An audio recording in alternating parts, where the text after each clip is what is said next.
बिस्मिल्लाहिर्रहमानिर्रहीम। अस्सलामुअलैकुम बाबर अमान। जुर्म कहानी के साथ आपकी खिदमत में हाजिर हूँ। मेरे साथ हैं याकूब अवान, DSP।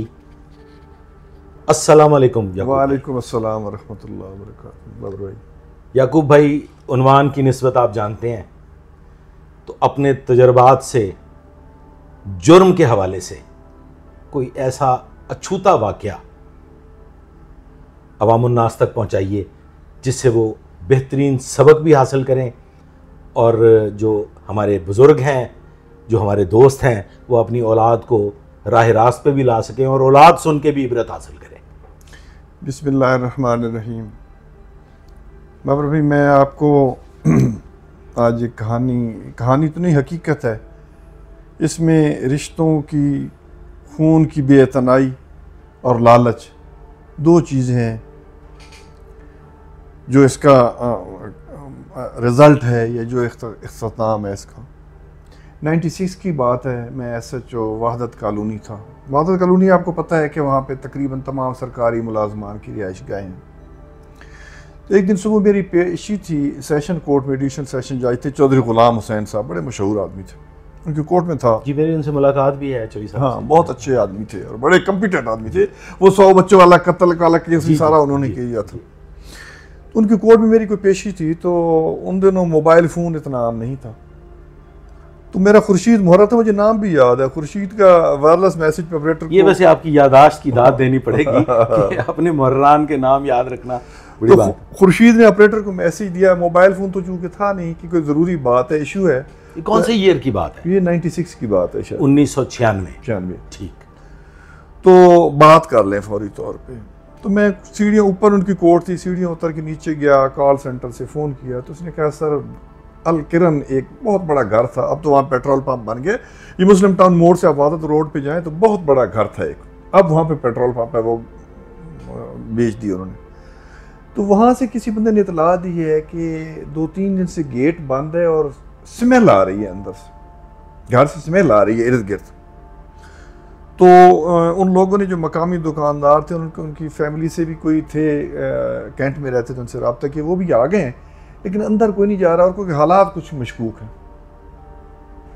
खुर्शीद बड़ा सियाना मुहर्रर था, आम हालात में उसने कभी फ़ोन नहीं करना था। तो मैं समझ गया मौके की नज़ाकत को कि कुछ ना कुछ ख़ास, कुछ ना कुछ अहम है।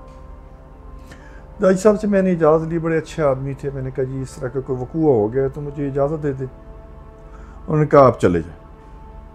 मैं सीधा मौके पे पहुंचा तो वहाँ पे लोग काफ़ी तादाद में इकट्ठे थे। एक तरफ कुछ ख़वातीन खड़ी थी।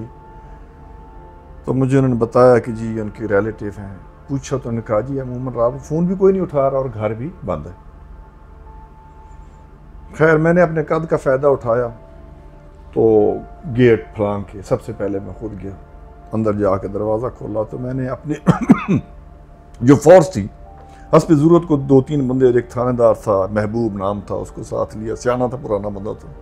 उनको 2-3 सिपाही, और उनको कहा कि 2-3 बंदे जो फैमिली मेम्बर थे, उनके रिश्तेदार हैं, वो सिर्फ अंदर आए, बाकी लोगों को हो सकता है, क्योंकि ज़हनी तौर पे मैं तैयार हो चुका था कि कुछ ना कुछ नाखुशगवार हुआ। इब्तदाई जो मालूमात मिली कि इनकी फैमिली है, बेटे अमेरिका और एक बेटा अमेरिका में, एक UK में, और बेटियां जो है वो भी 2 हैं, ऑस्ट्रेलिया में रहती। और उन दोनों बहू जो हैं वो उनकी आई हुई थी पाकिस्तान। लेकिन जिस तरह उनके जो मियाँ थे, सैयदजादी थी, उनके जो मियाँ थे वो कोई हिसास अदारे में रिटायर्ड अफसर थे, महमूद अली शाह उनका नाम था। ये इब्तदाई मालूमात मिली। खैर, हम अंदर गए। बहुत बड़ा घर था, कनाल से ज़्यादा था। तो स्मेल, जो हम नज़दीक जा रहे थे, स्मेल बहुत ज़्यादा आ रही थी। घर था, घर के बाहर एक लॉबी कह लें, बरामदा कह लें, उसके बाहर एक लोहे का गेट लगा हुआ था। वो मैंने खोला, जब अंदर गया तो ज़बरदस्त स्मेल जो है ना, पहले भी आ रही थी, टकराई और ऐसी के बेहोश कर देने। अंदर देखा तो इस तरह की कुर्सी, लोहे की बड़ी कुर्सी, जो अमूमन हम दालान में रखते हैं, ये लॉन वगैरह में लोहे की वो कुर्सी। और खातून जो है शी वाज अबाउट 75-80 प्लस हो। तो उनकी बाजू इधर बंधे हुई हैं, इधर दोनों बाजू, और गले में टेलीफोन की तार इस कदर सख्ती से कि वो ने गला काट दिया था। अब खून कुर्सी पे भी है दोनों तरफ और नीचे भी जो है ना वो है और खुश्क हुआ पड़ा है, गले कटे में, गला कटा हुआ है इसका, खून नीचे पे स्मेल आ रहा है और बॉडी पे जो है ना वो कीड़े। अच्छा, मतलब दिन गुजर गए हैं। दिन गुजर गए हैं, स्मेल बहुत ज्यादा तब आई जब 2-3 दिन गुजर गए। ठीक। वो अच्छा, अब उसमें एक पॉइंट जो आता है ना कि जब मैं उसके पास गया, मैं SHO था, मेरे साथ सिपाही थे, जो करीबी खूनी रिश्तेदार थे स्मेल बर्दाश्त न कर सके और भाग गए। भाग के मुराद कि दूर चले, मुंह पे कपड़े डाल। ठीक। अब थोड़ी मैंने उनको बुलाया कि भाई आप आए, क्योंकि आपको पता है कि पुलिस को जो है वो सर्च करना होता है, बॉडी के वो निशान लिखने होते हैं, जो फार्म जाता है पोस्टमार्टम के लिए वो सारा। अब औरत रात को हिलाना और सही आज़ादी भी थी, तो उन्होंने करीब आने से इनकार कर दिया। करीबी रिश्तेदारी थी वो, उन्होंने कहा जी स्मेल बड़ी है जी, है बहुत दुख हुआ। खैर मैं बाहर निकला थोड़ी देर में सोचने के लिए कि अब क्या किया जाए, ये तो नजदीक नहीं आ रहे। सामने किचन था, बिल्कुल लॉन था, उसके सामने किचन था। तो चलते चलते मैं नजर पड़ी किचन में कि क्या है, देखा वहां देखा एक और डेड बॉडी पड़ी। ओह अच्छा। और उसका गला छुरी से काटा गया और छुरी पास पड़ी है, खून वहां पे भी स्मेल आ रही है। ये पहले गले जो कटे हैं, पहला गला जो पहले, वो गला आपने कैसे देखा कि वो किस चीज से काटा गया होगा? वो टेलीफोन की तार थी, इंतहाई बारीक, मतलब बारीक तार से। कितना मुश्किल हुआ बारीक तार से, और वो इस तरह पेवस किया गया कि गले में जो है ना वो, मतलब उसने चीर दिया गला। ठीक हो गया। दूसरा जो मर्डर था वो उस किचन में, वो छुरी में था। अब जो बेसिक इन्फॉर्मेशन मेरी वो ये कि ये खातून अकेली रहती हैं, 2 इनके नौकर हैं, एक था रहीम यार खान का और एक खारियां साइड का था। खारियां साइड वाला का जो कुक था, एक मतलब खानसामा था, और एक जो सौदा वगैरह लेके आता था, उसकी डेड बॉडी मिल गई। अब 2 डेड बॉडीज मिल गई। सर ये यहाँ पे मैं रोक रहा हूँ, आपने ना रहीम यार खान को भूलना नहीं है। एट द एंड हमने कुछ थोड़ी सी गुफ्तगू रहीम यार खान पे भी करनी है। भी ठीक है। तो वो डेड बॉडी मिल गई। अब उनको मैं बुलाऊं, वो आए, करीबी खूनी रिश्तेदार वो हैं। अब मुझे दुख ये हुआ कि ये इंसानी जिंदगी तक ही सब कुछ है, खेल है। अब ये जब खातून की प्रॉपर्टी, सारे करीबी रिश्तेदार बन जाएंगे, लेकिन डेड बॉडी को उठाने के लिए या करने के लिए वो पास नहीं आ रहा कि जिसमें ला रहा। अब तीसरा ख्याल आया कि जो तीसरा नौकर है रहीम यार खान वाला, वो नहीं मिल रहा। अब मन ख्याल आया कि उसने लालच में आके कोई हरकत की और गायब हो गया। खैर मैंने उस सब इंस्पेक्टर को कहा कि एम्बुलेंस, मौके की जो कार्रवाई थी वो हमने पूरी की, फॉर्म वगैरह फिल किए। अब जाहिर है पोस्टमार्टम के लिए भिजवाना था। इतनी देर में जोहर की हो गई अजान, तो मैंने नमाज मैंने कहा पढ़ ले, पता नहीं, फिर नमाज पढ़ी। तो मेरी आदत है, जो आपके भी 100% आदत, 2 रकात नमाज नफल हाजात। तो मैंने कहा या अल्लाह इसमें कामयाबी देना। मजलूम कत्ल वैसे छुप तो नहीं सकता, लेकिन अल्लाह ताला, और हमेशा अल्लाह ताला ने कामयाबी दी है। और भाई वो गाड़ी आ गई नमाज के बाद। वैसे मैं सोचने लगा कि या अल्लाह बड़ा इम्तिहान है और अल्लाह हमें कामयाब करे। तो लान में मैं चला गया, नमाज पढ़ के उठा तो एक छोटी सी बारीक सी मुझे लाइन खून की नजर आई। लॉन में ना, ठीक है, घास था उसके ऊपर ना, बारीक सी जा रही है मुशाहिदा। अब मैं पुलिस अफसर हूं। अब मैंने कहा कि डेड बॉडी, उसकी डेड लाश उधर पड़ी है, इसके अंदर पड़ी है, इसकी तो कोई तो कह नहीं आनी। लकीर का ताकुब किया तो बैक साइड पे उस लान था, घर था जहां पे किचन था, उसकी बिल्कुल बैक साइड पे छोटी सी गली अंदर जाती थी, गली तक वो जा रही है। अब तक आप 2 डेड बॉडीज देख चुके हैं, एक खातून की और एक खानसामे की मुलाजिम ठीक हो गया। अब तीसरे पे हमें शक जा रहा है कि तीसरा जो है ना वकूआ करके भाग गया। मतलब ज़हन है इंसानी। अब जब लाइन में जाता हूँ बाबर भाई, तो मेरी जिंदगी का बड़ा अहम वो वाक़या है कि वो लाइन जब जाते गैलरी के पीछे एक स्टोर था, पैड़ा सा, मतलब पुराना सा, उसमें उस स्टोर की एक साइड जहाँ पे इंसानी बड़ी मुश्किल से तीसरी डेड बॉडी मिली। और वो किसकी है? वो जो रहीम यार खान वाला है। ठीक हो गया। शस्तर हो गया, बल्कि साकित हो गया, जहन माऊफ हो गया कि यार चलो अल्लाह बेहतर करेगा। दो ही मुलाजिम थे और दोनों मिल गए और तीसरी मिल गई। अब उन दिनों ये 96 की बात है कि यहाँ अब तो बड़ा फॉरेंसिक साइंस, जियो फेंसिंग और बड़ा कुछ आ गया ना, पुलिस को बड़े वसाइल मिल गए। उस वक्त तो कोई ऐसा कुछ नहीं था, खुद ही करना होता था। अब एक हमारे पास वाहिद जरिया था कि एक उस घर में जो है ना PTCL टेलीफोन लगा हुआ था। जहन में आया कि इसका जो है ना वो रिकॉर्ड वगैरह ठीक। उनके एक साबका इंतहाई मुनीर हुसैन शाह ब्यूरोक्रेट थे, एडिशनल चीफ सेक्रेटरी के दौर बहुत पुराने रहे, उनके ब्रदर ला थे उस अच्छा। वो चूँकि केस हाईलाइट हो गया, हमने रातों रात महकमे टेलीफोन से रब्ता किया। उस टेलीफोन का जो खातून के घर था उसका रिकॉर्ड लेने के लिए, कोई 20 दिन 15 दिन बैक का लास्ट जो कॉल थी वो कहाँ से आई है इस नंबर पे, वो कैंट में मुनीर शहीद रोड पे, वो जो ब्यूरोक्रेट थे लाहौर कैंट मुनीर शहीद जी। आप शेरपाव ब्रिज उतरे तो आगे जाके बाएं हाथ पे उनकी शेरपाव पुल के साथ अगर आप बाएं हाथ पे जाएं तो वो मुनीर शहीद रोड है। वो आबादी है बार के, वो कोई इतनी इंपॉर्टेंट नहीं है डिस्कस की जाए, लेकिन लाहौर कैंट से कॉल बड़ी मॉडर्न किस्म की आबादी है। तो वो टेलीफोन कॉल उनके नंबर से इस नंबर पे आई। ठीक है। तो लेट नाइट थी, आखिरी कॉल जो थी। अब आखिरी कॉल ही हमारे पास वाज सहारा था कि जिससे हम जो है ना, क्योंकि और तो कोई नतीजा निकल सकता था, आगे लाइन मिल सकती थी। तो इब्तदाई मालूमात करें तो उधर तो कोई बंदा उनका है नहीं, वो तो सारे बाहर गए हुए हैं काफी अरसे से, वो गर्मियों में बाहर चले जाते हैं और इस वक्त सिर्फ एक नौकर उनका उधर रहता है उस घर में।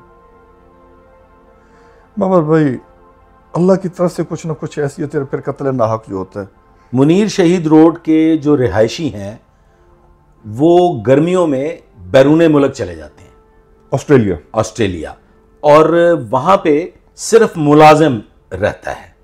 यानी कि ये चीज़ इम्पॉर्टेंट है, आप साहबान भी इस पर गौर कीजिए कि वहाँ के रहायशी, वहाँ के मकीन वहाँ नहीं होते, वहाँ पे सिर्फ मुलाजिम बतौर निगरान या चौकीदार, जो भी आप उसे कहें, वो होता है। अच्छा, मुझे अंदर से एक आई कि जब पता चला कि कोई नहीं रहता नौकर है, अब इन फैमिली का आपस में करीबी रिश्तेदारी आना जाना भी था, हमने सीधी, मुझे आज भी याद है, यहाँ से वाज़ निकले, कज़ाफी स्टेडियम बीच में से निकले और लिबर्टी गुलबर्ग से सीधा कैंट पहुंचे। अच्छा, मैंने कहा कि मैं सफ़ेद कपड़ों में था आके, तो मैंने कहा कि ये सफ़ेद कपड़े ज़रा वाजे कर दीजिए। हम अपनी पुलिस की ज़ुबान में, जो हमारी पुलिस की एक लैंग्वेज है, उसमें सफ़ेद पारचात, सफ़ेद कपड़ों से मुराद होती है कि आप अपने प्राइवेट ड्रेस में हैं, you are not in uniform. तो उसे एक लफ्ज़ दे दिया गया है कि जब भी आप पुलिस के अफसरान को या कहेंगे कि भाई आपने, अब तो ज़रा मॉडर्न हो गया तो हम कहते हैं सिविल ड्रेस में आना है, तो पहले ये कहा जाता था कि भाई सफ़ेद पारचात में आना है, मीन्स कि आपने अपना प्राइवेट ड्रेस पहन के आना है। तो उस दिन याकूब अवान साहब अपने सिविल ड्रेस में थे, प्राइवेट जो हम आम हालात में ज़ेबतन करते हैं। हुआ ये कि अल्लाह ताला की तरफ से इशारे मिल जाते हैं ना। अब मैंने कहा कि बेसिक जो डीलिंग करनी है वहाँ पे जाके मैंने करनी है, किसी और को भेज के तो काम गड़बड़ हो जाए। और पॉसिबिलिटी है ये एक खुद ब खुद जैसे एक लाइन नहीं क्लियर हो रही, चेन बन रही। अब मैंने बिल्कुल सान था ऊपर पहन ली, शर्ट सी पहन ली, ताकि वर्दी में ये ना हो कि कहीं कोई मिसप्लेस हो। वहाँ गए, बेल दी, नफरी को मैंने सामने नहीं किया, बेल दी, 2-3 बेल दी, थोड़ी देर बाद बंदा आ गया। अब जो ही बंदा आया ना, तो ऐसे नहीं जैसे लगता है जैसे उसके चेहरे पे लिखा हुआ है कि मैं कातिल हूं। ओहो, अच्छा, मुझे समझ नहीं आई कैसा वो। ठीक, मैं तो समझता हूँ कि वो नवाफिल का इशू था कि जैसे मैं कातिल, नफल लेके बह जाते जनाब क्रिमिनल नू। अच्छा, जब वो पास आ गया, मैंने उसको ऐसे मतलब ऐसे पकड़ा, तो साथ नफरी थी गली में, उनको पता चल गया, वो सारे आ गए। जब उसने पुलिस को देखा ना बाबर भाई, नफरी और देखी, तो बिल्कुल जो है ना वो, मतलब पहले तो मैं ये समझ कर लिखा कि मैं कातिल हूं।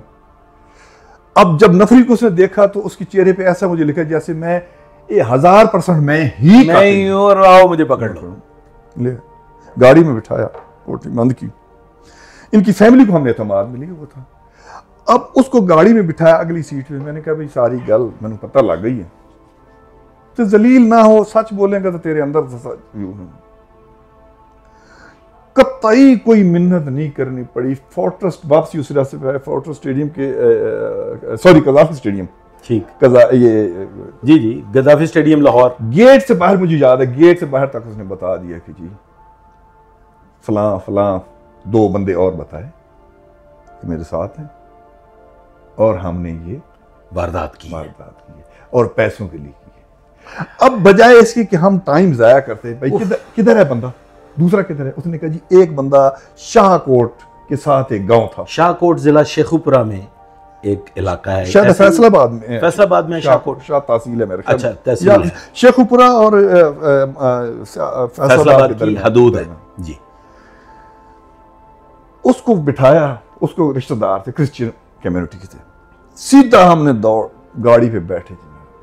सुबह को तकरीबन 3:30 बजे हम उधर पहुंच गए, शाहकोट। उस लड़के, वो भी वहीं का रहने वाला था, उस घर में रेड की, वो लड़का सोया हुआ था, गाड़ी मिल गया। अच्छा, ये इसने बताया था कि जो पैसे थे ना टोटल कितने, 2 सोने के कंगन और 27,000 रुपए। अच्छा, 1996 में 27,000 रुपए की बड़ी वैल्यू है। हाँ थी, लेकिन फिर भी हाँ इस हद तक नहीं थी। इस हद तक तो नहीं थी। मलिक साहब जरा बताइएगा, पब्लिक को पता होना चाहिए, 1996 में आपकी सैलरी कितनी थी? मुझे याद नहीं, मेरे ख्याल में तो 25-26 हज़ार ही होगी मेरे ख्याल में, अभी कंफर्म नहीं सर, आपकी सैलरी 1996 में कोई तकरीबन 17,500-18 हज़ार रुपया होगी। अच्छा, मुझे कंफर्म नहीं, आप सही कह रहे हैं, आप सही कह रहे हैं। अच्छा जी, बहैसियत पुलिस ऑफिसर, बहैसियत पुलिस इंस्पेक्टर, ठीक है ना जी, salary was kind of 18,000 rupees, तो it was equivalent to your salary, आप कह लीजिए अमाउंट। ठीक, रेड किया, उसको पकड़ा, सोया हुआ था, उधर ही 2 थप्पड़ लगाए। तो बाबर भाई मुझे रोज़े रोशन की तरह याद है, उसने कहा जी मैं सब कुछ बताता हूँ, मारे बाहर देहाती कच्चा मकान था, बाहर वो चूल्हा वगैरह जहाँ पे खाना वगैरह 4 दीवारी सी छोटी थी, उसके साथ ही एक जगह पे उसने मट्टी खोद के वो कंगन प्लास्टिक के शॉप में और 27,000 रुपए एज इट इज वो बंद थे, दबाया हुआ था, दबाया, वो बरामद कर लिया जी।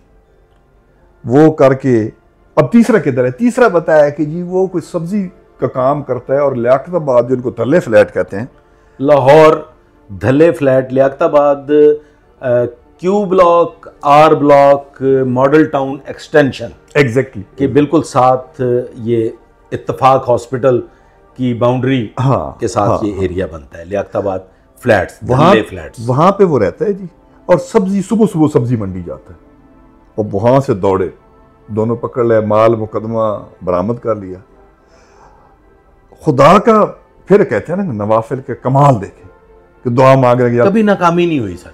जब हम फ्लैट्स में अंदर दाखिल मेन रोड के ऊपर आए, उस वक्त तक लाइट्स वगैरह रोशनी हो चुकी थी। तो वो जो एक मुलजिम था जो पहला जिसको ले, वो मेरे साथ अगली फ्लैट से, उसने कहा वो आ रही गाड़ी, वो आ रही। मतलब सोचे कि अगर 2-3 मिनट हम लेट हो जाते तो गुजर गया था, तो गाड़ी गुजर गई।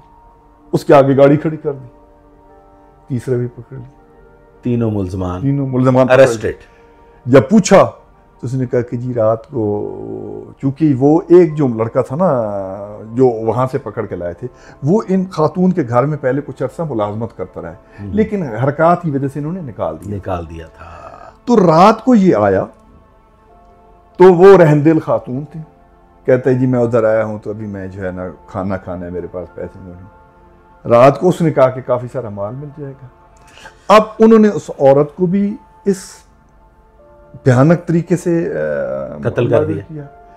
लड़के चूंकि उनको पता था कि इन्होंने देखा हुआ है कि वो आए गए, वो सोए हुए थे, लेट नाइट अलग-अलग करके उनको भी। वो जो टेलीफोन कॉल थी उसकी क्या वजह थी?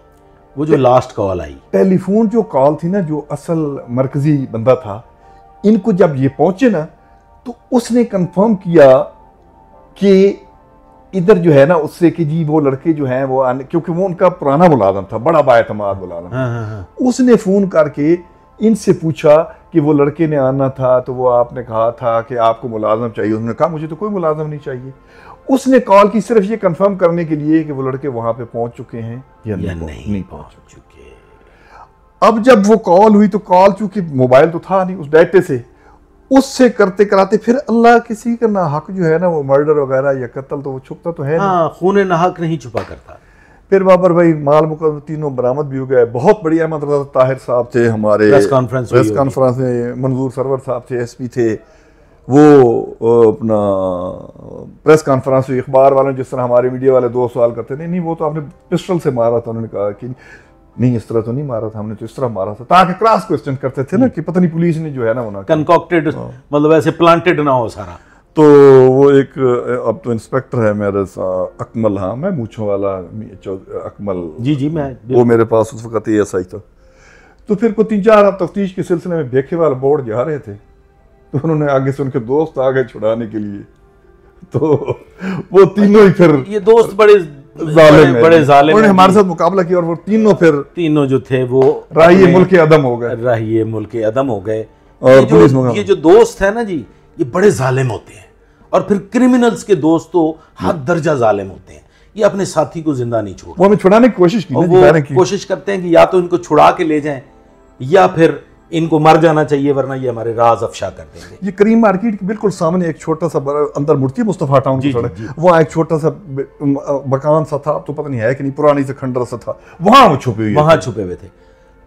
याकूब भाई, मैंने आपकी इस जुर्म कहानी से चंद सबक हासिल किए हैं जो मैं चाहता हूं मैं अवामुन नास को भी जरूर इरशाद। एक तो ये कि लालच इंसान को अंधा कर देता है, और लालच जरूरी नहीं है कि वो किसी दुश्मन के दिल में पैदा हो, वो आपके किसी इंतहाई महबूब के दिल में भी पैदा हो सकता है। Exactly. आपके इंतहाई करीबी के दिल में भी पैदा हो सकता है। दूसरी चीज़ जो मैंने इससे हासिल की है वो ये है कि हम अक्सर मुलाजमान को फारिग कर देते हैं, अक्सर मुलाजम जो हैं वो हम उन्हें निकाल देते हैं, नए भी रख लेते हैं, ये एक आम रूटीन है। और मेरे भी ज़ाती तजर्बे की ये बात है कि मुलाजमान को आप अपने घरेलू मामलात में, मुलाजिम है, वो सैलरीड है, वो कोई खुदा तरसी नहीं है, उसमें आपने उसको पे करना है और आपने उससे काम लेना है, तो इट्स अ जॉब। तो उसे अपने घरेलू मामलात में इस हद तक इन्वॉल्व ना करें कि वो आपके अंदरूनी हालात को बखूबी जान ले। उसका काम उसकी काम की हद तक महदूद होना चाहिए। और फिर जिन मुलाजमान को हम निकाल देते हैं, वो देखा गया है तजर्बे में कि जब भी कभी कोई ऐसा भयानक वाकया पेश आया है तो उसमें कोई ना कोई साबका मुलाजिम भी जरूर मुलव्वस पाया गया है। जब भी मुलाजिम रखें, किसी खास गारंटी के साथ उसको मुलाजिम रखें, उसके तमाम कवायफ मालूम करके उसे मुलाजिम रखें और उसकी क्रिमिनल हिस्ट्री की निस्बत भी मालूम करते रहें। एक छोटा सा पॉइंट मैं जी, तीसरा पॉइंट मैं बता दूं, फिर मैं आपकी तरफ आ जाता हूं। तीसरा पॉइंट जो मैंने इसमें गौर किया वो ये कि अपनी सिक्योरिटी का खास ख्याल रखें, अपने बुजुर्गों का, अपनी फैमिली के एल्डर्स का खास ख्याल रखें, उन्हें तन्हा हरगिज ना छोड़ें। जी याकूब भाई, आपने मेरे पॉइंट की मेरी बात आपने कह दी है। इसमें रिश्तों की जो बेइतनाई है वो बड़ी अहम है। जब वालिदैन इस उम्र पे पहुंच जाएं, उनको आपके सहारे की ज़रूरत होती है। अब बेटियां बेटे सारे सेटल्ड हैं, अपनी फैमिली के साथ खुश है। वो 80 साल की जो खातून है उसको नौकरों के रहम करम पे छोड़ दिया। हम ये समझते हैं कि पैसे दे दिए, पैसे तो भेज दिए ना, दवाइयों का इलाज का पैसा तो दे दिया है ना, लेकिन शायद पैसे से कहीं ज्यादा उन्हें केयर की ज़रूरत है, बल्कि हमें साथ की, मोहब्बत की, साथ की और एहसास की ज़रूरत है, जो शायद हम में से ख़त्म होता जा रहा है। इसके साथ ही मुझे याकूब अवान साहब को इजाज़त दीजिए। फिर हाज़िर होंगे किसी नई जुर्म कहानी के साथ, किसी सबक आमूज़ कहानी के साथ। Thank you.